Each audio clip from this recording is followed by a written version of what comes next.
1187 میں یعنی 88 سال کے بعد جب صلاح الدین ایوبی رحمۃ اللہ علیہ نے فلسطین کو فتح کیا تو سارے مسلمان غصے سے بھرے ہوئے تھے فوجی کہ ہم بھی ان کو ایسے ہی قتل کریں گے جیسے انہوں نے ہمارے مسلمانوں کو قتل کیا تھا۔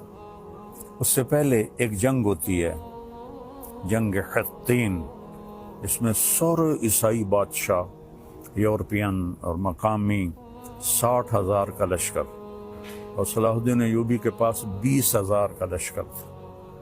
تو اس نے صلاح الدین نے ان کو گاجر مولی کی طرح کاٹ دیا۔ بادشاہ سارے گرفتار ہو گئے۔ اس نے سب بادشاہوں کو عزت دی، صرف ایک کو قتل کیا، ریجنالڈ، جس نے 2 دفعہ حاجیوں پہ حملہ کیا تھا۔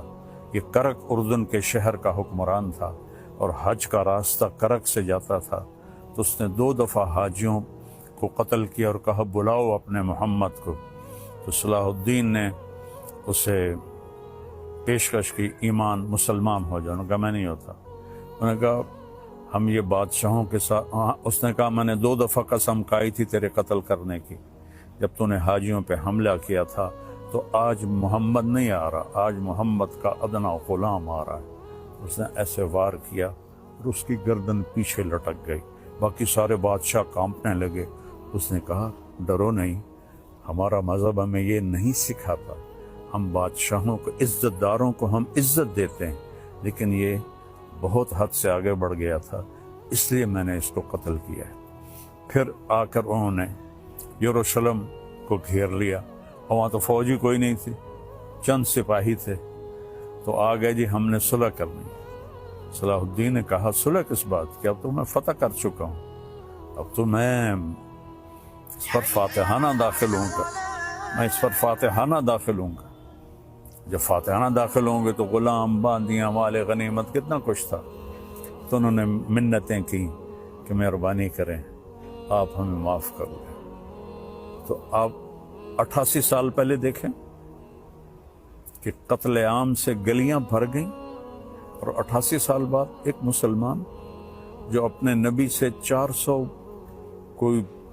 500 سال بعد آیا ہے، اس نے کہا اچھا ٹھیک ہے، میرے لیے میری طرف سے سب کو اجازت ہے، جو جانا چاہتے ہیں اور جتنا سامان لے جانا چاہتے ہیں وہ بھی لے جائیں، اور فدیہ، تھوڑا سا فدیہ رکھا۔ تو جو مالدار تھے وہ اس کا ہرجانہ اور وہ جرمانہ دیتے ہوئے نکلتے گئے، پیچھے غریب عیسائی رہ گئے۔ ان کا ہرجانہ صلاح الدین نے اپنی جیب سے دیا، اور کچھ باقیوں نے کہا جی ہم رہنا چاہتے ہیں، کہا بسم اللہ رہو۔ نہ کسی گرجے کو نقصان پہنچایا، نہ کسی عیسائی پر تلوار اٹھائی۔ یہ میرا اسلام ہے۔